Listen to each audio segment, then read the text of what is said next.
It's not an extract that I'm going to read today from Hazrat Masih Maud al-Salam's Manfuzat or his books. I'm just going to share some thoughts with you about the amount of energy that is wasted by Muslims. As some of you may know, the UK Jamaat has an account, Ahmadiyya Islam, on Facebook, and generally I put on their material that goes on the virtual mosque, and sometimes books which are uploaded on the Central Anjuman's website or the Light and so on and so forth.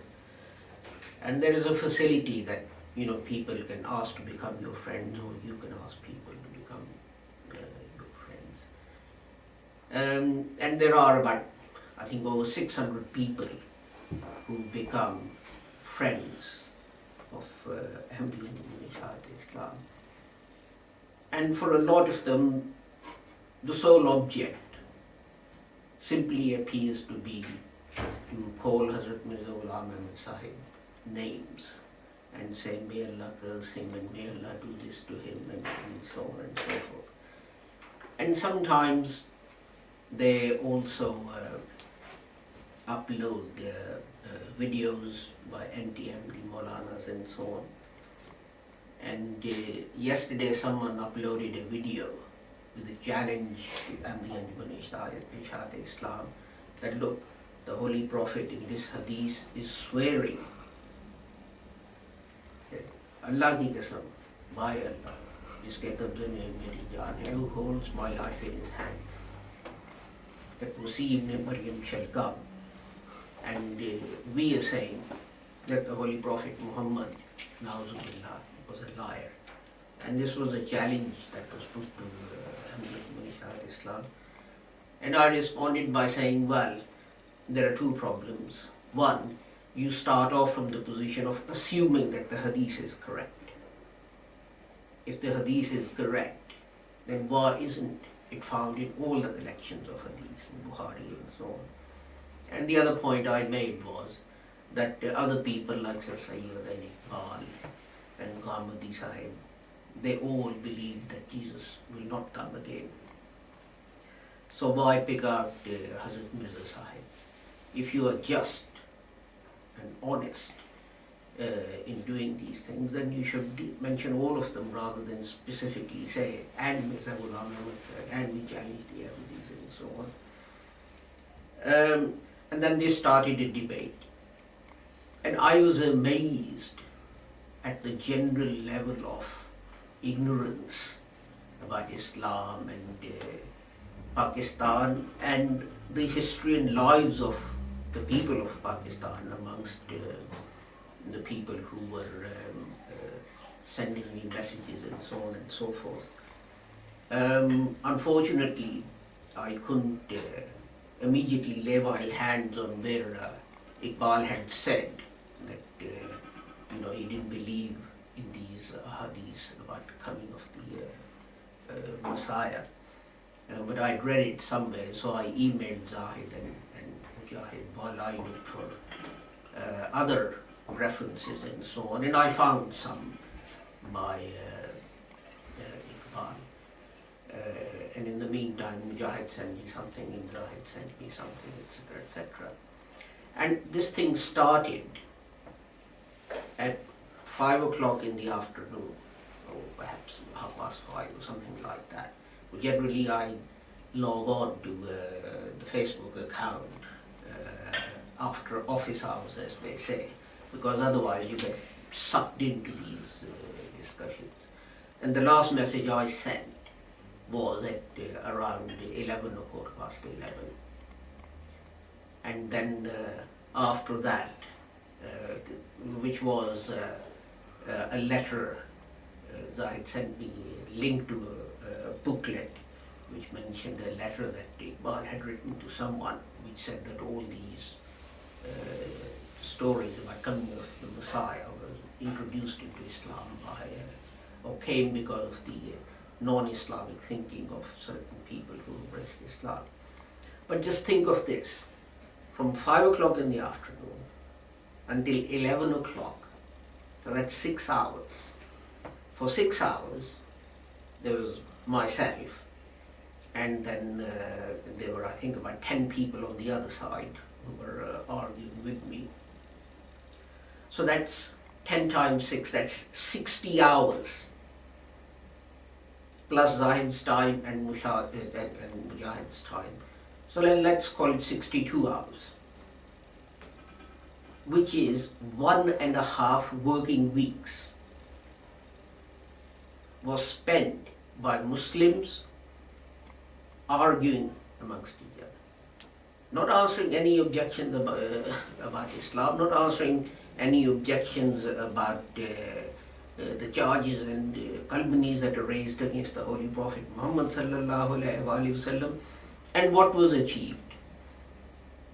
At the end, the last message I got was, oh, well, you are a Lahori MD and you seem very close to the truth, and we will pray for you that one day God will bring you to the whole truth and not just the part of the truth that you believe in.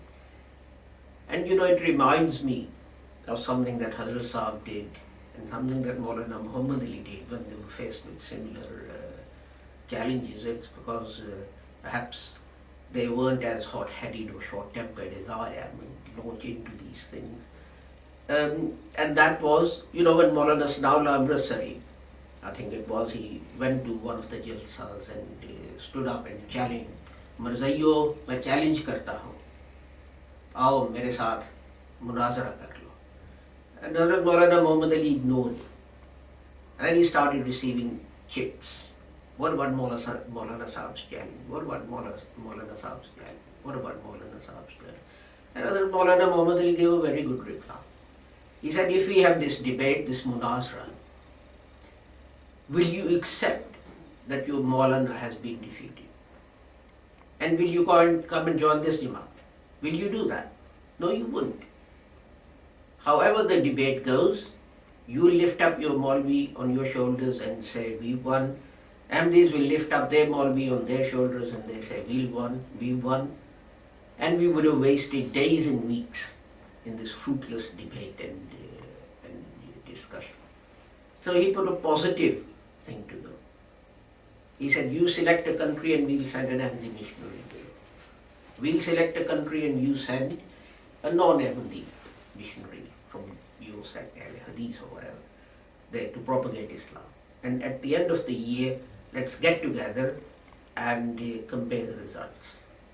Who's got more people to embrace Islam? Who's spread more literature about Islam? Who's removed more misconceptions about the religion of Islam from people's minds and so on. So whoever does this more shall be declared the winner. And he said, the good thing about this is it's something positive. It's positive competition which is encouraged by Islam, so that if we win, Islam would have benefited in 2 countries. If you win, Islam would have benefited in these 2 countries. And it really is sad, and I say to these people, why do you not go on Christian websites and argue with the Christians? They are denigrating the Holy Prophet Muhammad, they're denigrating the Holy Quran, and so on and so forth. Some of the things we see on the news. And yet we are embroiled in these debates and this discussion. So today I'm going to go back and ask these people, well, now that I've proven that Iqbal said this, now that I've proven Sir Sayyid said this, now that I've proven Gandhi Sahib says this, what will you now do? Will you accept that Jesus is dead? Will you now accept that he is not going to come again? And if you are not, then what is the point of these arguments? And this is the sad thing about the state of the Muslim world, that we are more concerned. There was a humorist who wrote a book, and it was lessons, and one lesson was a lesson on geometry, and he drew a circle. He said, this is a circle. In the days of old, there used to be a circle of Islam. At that time, people were very foolish, and they used to try and get as many people as possible to come into the circle of Islam. But nowadays, people need more space.